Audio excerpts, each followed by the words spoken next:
Hi, I'm coming at you from Húsavík in the north of Iceland. Can you believe it? Bet you never heard of it. I'm playing a weekend tournament. So I had four rapid games yesterday, one classical game this morning, and one classical game that I just finished, which was a draw. And then we recorded a bunch of blitz game yesterday, which was a lot of fun. So a lot of chess. So I didn't have time for the US Chess Championship yesterday. I did one game from the Gashimov Memorial, Shamkir. But okay, I mean, we made it this far, so we have to make the coverage complete. And from the ninth round, I want to cover the game between Shankland and Zerebukh because it's very important. Nakamura and Caruana drew in a long and interesting game. Maybe I will cover it later or link to some other coverage of that game. But yeah, Shankland won his game, and basically, with 2 rounds to go, Sam Shankland is leading the tournament. He's the sole leader on 6.5, being trailed by Caruana and Wesley So. So this would be quite a story if Shankland manages to pull it off. And we're now going to have a look at the game which got him into pole position. It was played against Jaroslav Zerebukh. Shankland had white. And well, for the reasons I mentioned before, I haven't had time to really, you know, immerse myself in the game and have a look at it and understand some key points, which I usually try to do so that I can better convey what I think is going on. So this game, I'll just try to look at it and see what's going on. I briefly had a look at it. I saw the end, but okay, let's see. So we have a normal opening, and after d4 by white here, this is the Queen's Gambit declined by transposition. Knight b7, bishop to g5, the sharpest move, bishop to b7, e3. Incidentally, I had this position in the game that I drew. There I had the pawn of c6, and my opponent took a d5. I took it with a c pawn to get a Slav exchange type position because, well, I wanted a rest day. But okay, h6, bishop to h4,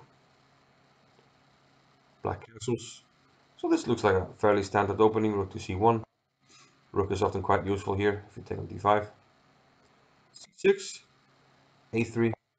This indicates that white at some point wants to expand on the queen side with b4. a6 by black.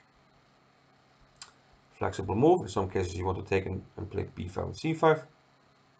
In some cases you want to maybe protect the b5 square.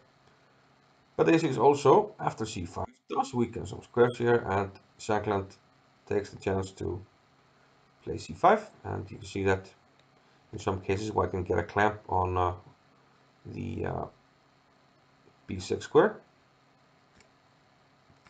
Why is this? Yeah, okay. Zerebukh immediately broke with e5 in the center. White can't really allow, it's probably risky to allow e4, so he takes on e5 with a knight.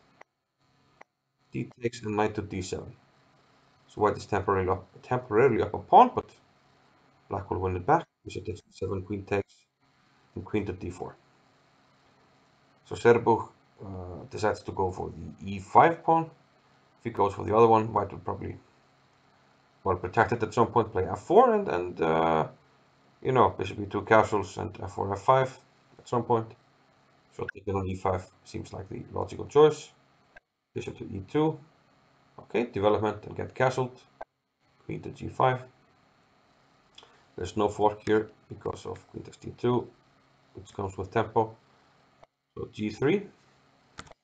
Probably you can't castle here. If you castle, okay, I got the wrong color, man. Okay, we'll do it in this one. Usually I do the blue color for the US Chess Championship and the green one for Shamkir. But we'll make it green in the thumbnail and blue in the thumbnail. So the analysis board in this one will be blue. Okay. So let's have the analysis board for this one, which is blue, as I just told you. So if white castles, I have a stinky feeling that bishop h3 is annoying because yeah, we have to defend it. We can't. And if we play g3, we lose the exchange. So that's why Shankland plays d3. Now we're actually threatening f4, so the queen retreats, queen to e7. And black argues that, okay, this was worth the time lost, going here and back here, because white has weakened his king side with g3, which leaves some squares vulnerable. White now nonetheless castles, bishop h3 with tempo, rook fe1, and now f5. Very aggressive move, because white can play f3. And this can take advantage of the now vulnerable position of the bishop on h3, which could be won now by the knight coming to f2. So black has to calculate very carefully here. Play rook a to e8, knight d1, going along with his plan, queen f7, knight to f2, hitting the bishop, and now queen to h5. Here, this looks just good for white, because he can now play queen h4. And the point here is that if the queen is taken, okay, we do have double pawns, but he can't protect his bishop, so we'll simply win it. But Zerebukh had an idea here. He took on f3. And the idea, of course, bishop takes, knight takes, and then we capture the queen, and the bishop gets out here, because we just took the f3 pawn. But this does entail a piece sacrifice from black, because we can now take on h3, queen takes e3, bishop h5. So attack on the rook, attack on the queen.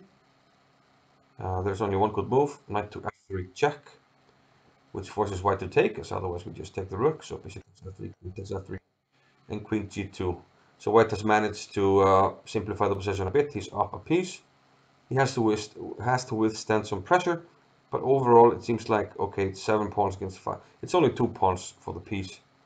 So if white can weather the early storm that's coming here, then he's just going to be winning. Queen b3, hitting this one, knight h3. This knight wants to come to f4 in some cases, but more importantly, we're just protecting this pawn. Rook to e4, queen d2.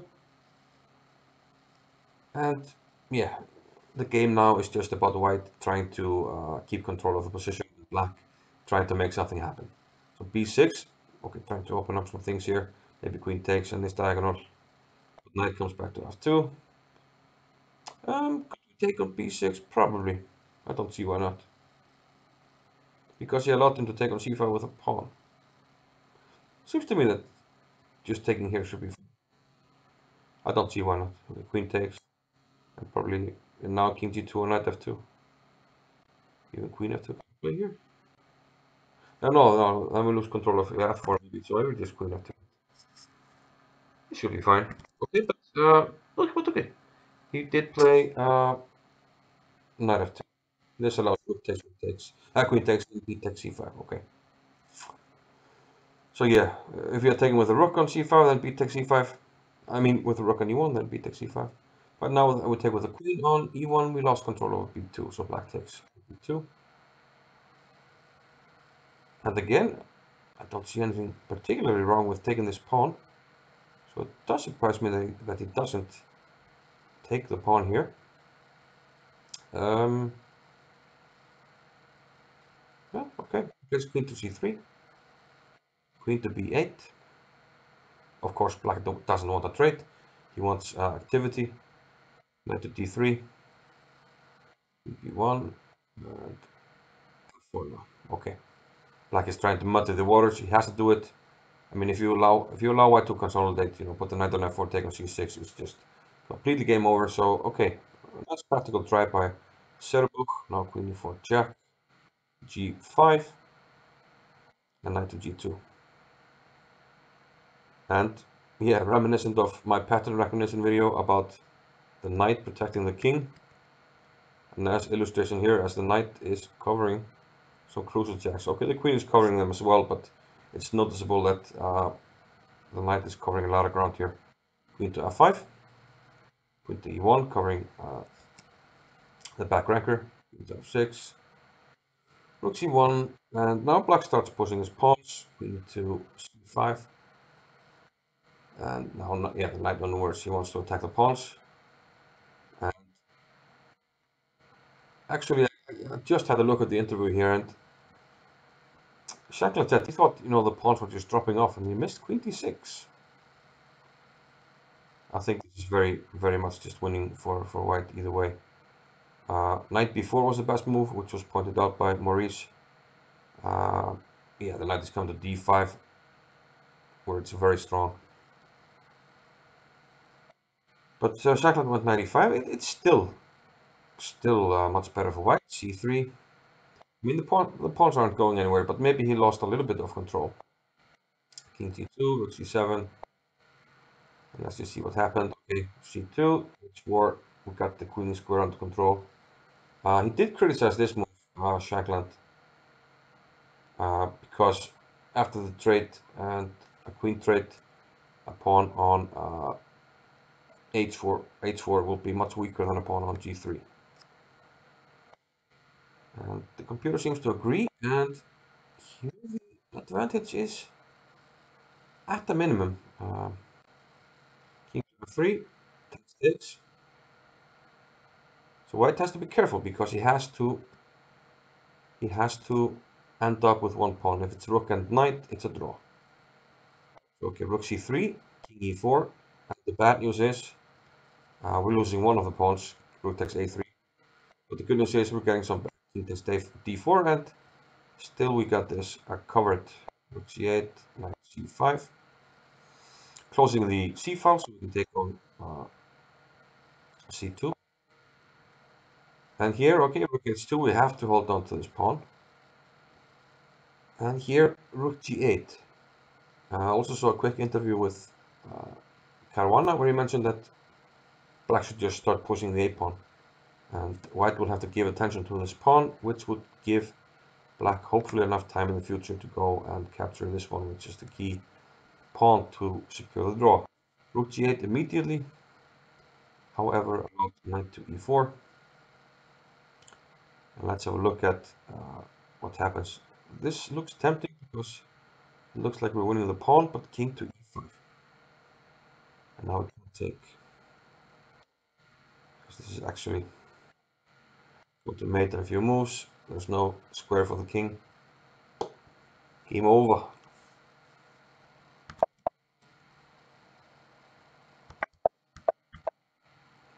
So this probably means that rook g8 was misguided, since you can't do this, which is the main idea of this move. Okay, rook g1, and now kicking the king away from h5. That's key to free the rook. So eventually we're coming back to f6, maneuvering to f4. Now we're covering h5 and kicking the king. So this is the key in white's plan. And note once again how wonderful the knight is. It's covering this jack, and it can interpose here. Knight and the king very often very well together in close proximity. Knight g2. And now look at this. We got the pawn covered and we're ready to pick this one up. And actually, there's not much left here. Rook b3 check, king here. King g4 is played. Now rook takes h6, and we managed to mop up black's pawns to keep this one. And this is actually an easy win for white. So Zerebukh didn't fight, he resigned. And yeah, again, we have this very surprising and interesting situation. Shankland can win this tournament ahead of the big three, which would be a huge shock. Yeah, so anyway, thank you guys for watching. Please remember to subscribe if you haven't, leave some comments and like, and go hammers, hammer time. No, just kidding. Yep. Hope to be able to cover the last two rounds. I'll be home on Sunday, so I'll cover the last round, and I'll try to cover the games that are just started as I was making this video. So hope to see you later. Bye bye.